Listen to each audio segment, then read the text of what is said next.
Welcome back to One Piece Anime Re-Review. This is part 36A. Well, just call it part 36. This is discussing the first 13 episodes of the Dressrosa arc. Yes, originally I reviewed this arc 3 years ago, believe it or not. Yep, 3 years ago I reviewed this damn thing. And it's still as good as I remember it. I get a chance to hear some characters in English voiceovers for the first time.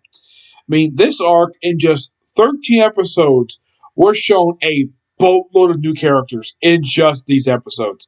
Aside from the people who are associated with the Delphino family, we're introduced to Viola, who is voiced by the ever awesome Christina V. This is by far the first Funimation I can think of, Funimation dub that I can think of that she's in part of that I've seen.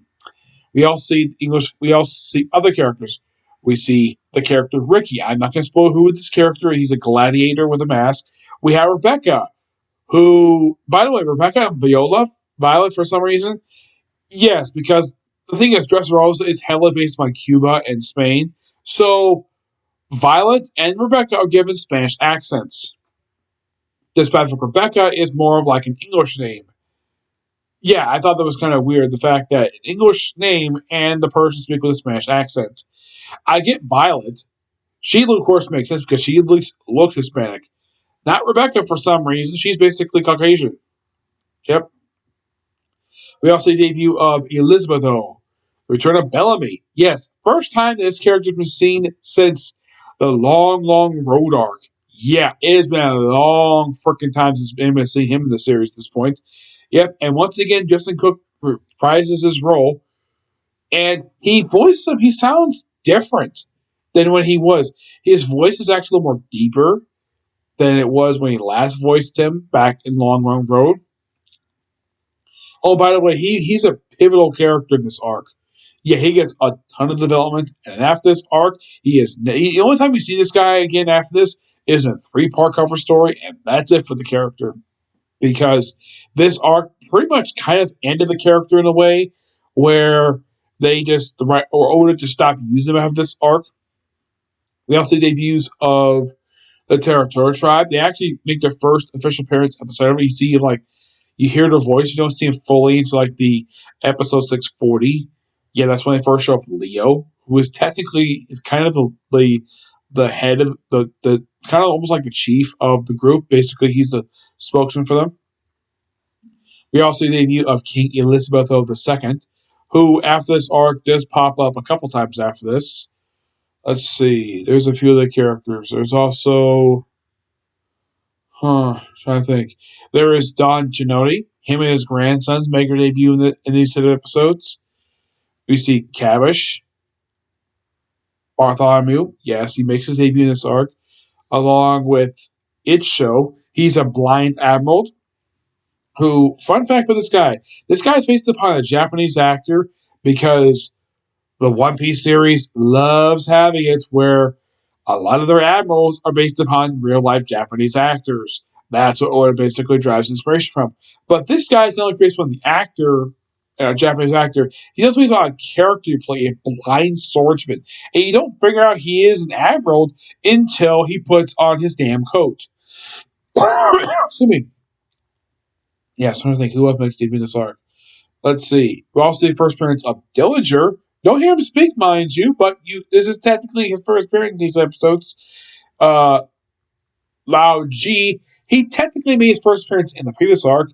We also see the first mentioning of Senor Pake, who does not appear in these episodes. You see an image of him, but does not physically appear. I'm trying to think who else was it. Oh yeah, there's also Toy Soldier. I'm not going to spoil who this guy is. This guy is connected to one of the gladiators. Yeah, he's actually connected to Rebecca. I'm not going to say how how he is connected to her until they get to the revelation about the character. Oh, by the way, Doflamingo is not in these episodes. He doesn't really do a lot of anything. And this thing has a great start with the Straw Hats plus Law arriving at Dressrosa, where it's apparently surrounded by these giant rocks. Yeah, apparently the coastline is very rocky, and they split into teams. We have the Scientist Security. We have the Society Security team, which is comprised of initially Brooke, Momonosuke, Yeah, Brooke, Nomosuke, Nami, Brooke, Chopper, and initially Sanji, but he snuck up with Luffy's team. Luffy's team is comprised of himself, Sanji, Zoro, and Kinemon. Then there, of course, is the Caesar protection team. You have Caesar, Usopp, Robin, and Trafalgar Law. And there are many plot threads started in these episodes, like the story with the toy soldier. Rebecca's arc is kind of in a way started here, along with the Don Kanoch. I think it's he pronounced the guy. He's head of a family. Yeah, there's a plot thread involving him. Cavish, there's a little bit of plot thread for him started here. Yeah, he doesn't get much to do in this arc. I mean, yeah, he doesn't like the fact that his spotlight's been stolen by Luffy. Bartholomew, who shows up like halfway through these episodes, I mean, he doesn't get a plot thread. Excuse me. You don't get to know much of anything about the character aside from the fact he's gross. They apparently, in the dub, don't refer to him as Bartholomew the Cannibal, because that was his nickname in both the sub and the original manga. But for some reason, the dub actually didn't include that. Also, this dub also has, believe it or not, a character saying the word Jack ASS. I'm not going to fully say what the word is, but yeah, you have a character saying that. And no, in case you're wondering, there is no character who says the F bomb here. Surprisingly, aside from that word I just mentioned, there's actually very little, there's actually not, very rarely any foul language spoken here. Oh yeah, there's an arc for Sanji in here. Yeah, basically, like the Luffy team basically sends to look for the Smile Factory, while Kinemon's looking for Kanjuro. Yeah, he doesn't show up a little bit later, but apparently he got stuff from Kanjuro here, and of course, we also set up for the Zoo Island arc here, where it's revealed that that's where Trafalgar Law's crew is. Yep. So they split up into teams, and Law's team doesn't really do a lot of anything. Like as soon as they're set up, they're not seeing it into like the last little bit of these episodes, because this team does virtually nothing in these episodes. They do nothing. It's mostly just Luffy's team does something. In the case of what goes on the Sunny, yeah, it's mostly not a lot of anything. Momonosuke echoes with Shogun resting on Nami's lap, and of course, everybody acting like he's the Shogun. And then something really weird happens where the men's dormitory starts making weird sounds. And they open up like, what the heck is this? Yeah. And the big thing for this particular arc is the Colosseum, which unlike the rest of stuff like around is basically heavily inspired by Spain. The Colosseum is very Roman inspired. Even the moat around it. From what I've heard about the actual Colosseum in Rome, they actually did have a moat like this in the actual Colosseum. Because when we think of the Colosseum, we think of like a rocky, like stony ground, like sand. From what I've heard, they did in fact have this. Mostly players used to have mock name battles inside the actual Coliseum itself. It wasn't used for basically, oh no, I don't know, have a battle royale and have like killer creatures in the water, which don't really kill you if you just toss them in there. Yeah, and also this bigger version of these fish, they have this iron bridge, which they use to get to Green Bit, which is an island they mentioned in the previous arc. Well, the previous canon arc, per se. Yeah, mentioned in Punk Hazard. Yeah, mostly it's Luffy's team that's a lot here. Yeah, Luffy and Frank get separated. Well, first you have the group showing up at a restaurant. Zoro's also going to he spots Isho, who is blind, and he apparently was like, "Do you happen to know where the gambling house is?" He's like, "No, I'm new to this area, but there's a restaurant in front of you." He's like, "Thank you." And the next time I see him, he's basically playing roulette. Yep, he's playing roulette, where he's on a winning streak until a group of thugs from the Doflamingo crime family shows up and just basically cheats to win because they can. Mm-hmm. Yep. And what else? Let's see here. Trying to think here. What else? Oh yes. Um, like Luffy notices they're cheating, and of course, well, He doesn't really do anything. He said basically eat a lot of it. It looks like black spaghetti. It's probably common food there because that looks like gross to eat. So, and then he proceeds to beat the crap out of them by slicing up the restaurant by making a big, humongous hole in the floor with his sword. And he's got some mysterious ability. In case you're curious, so what is this guy's power? Not revealed here. It's not revealed till a little later. We had to basically make a hole in the floor in the restaurant, and then he's like, "Send the bill to his address, and they'll take care of it." And they're like, "Oh crap, you really? Yep." And then later on, yep, he's an admiral. And then we see a guy named Mallard, who's a glad. Now we see Luffy, who basically now Frankie ends up basically helping out what Sanji, Ozoro, and Kanjuro are basically doing. Yeah, those three get separated to do their own separate things. Kanjuro is now Kinemon's looking for Kanjuro. Sanji is hanging out with Violet. He hangs out with her the whole time these episodes, and of course he ends up after this, where it's like, okay, I need you to go, you take me to this district, and I want you to kill the guy. Like, okay, and of course they beat the guy up, and it turns out that she was actually living with him, but it turns out she was actually forced into this.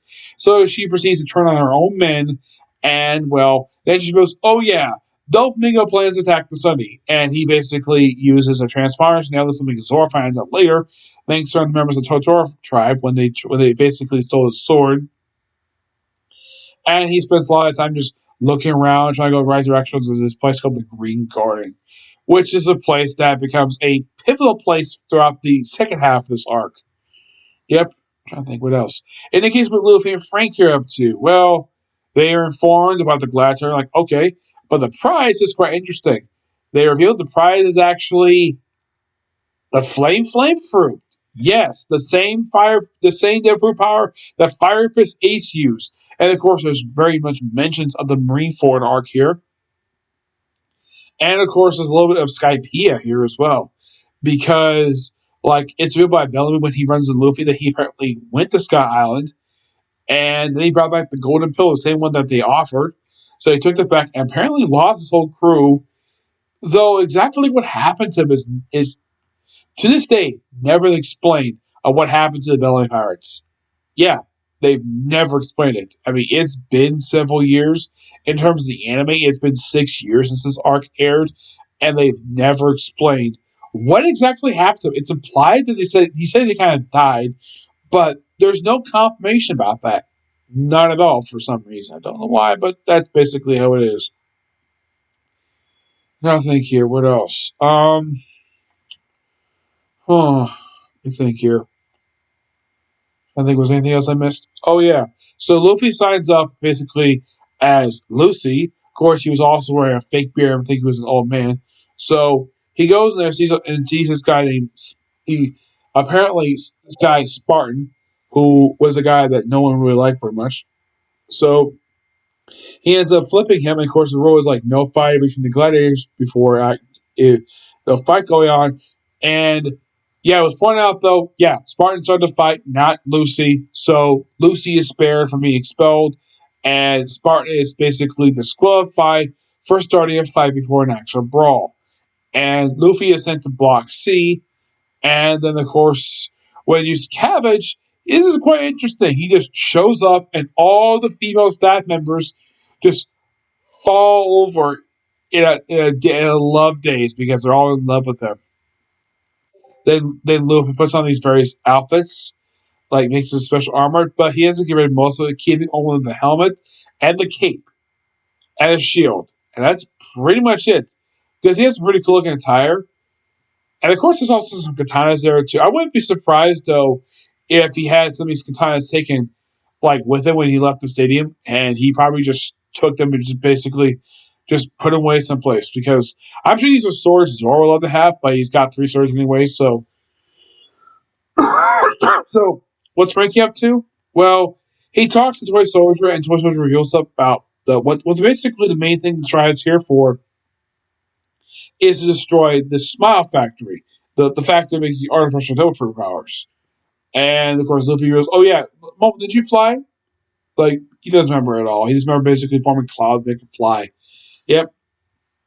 I gotta say, for a start this arc, it's really good, and it's nice to hear the voices again. And it's only been a month since the last set of episodes aired, and believe it or not, the next set of dub episodes comes out next month. Yes. Oh, in case I almost forgot to mention, the episodes that cover this one are pretty much episodes 629 to 641. And this is going to take a while because this is 118 episodes, which I think this will be covered in like 9 videos. Well, 9 parts released overall. And hopefully they release these things like many times next 7 months. I hope so. Mhm. So yeah, that's it for Signal Review. I have one more video I'm gonna do. That's a comic corner, and that's gonna be it because I gotta go work tomorrow. Okay, next video. Bye.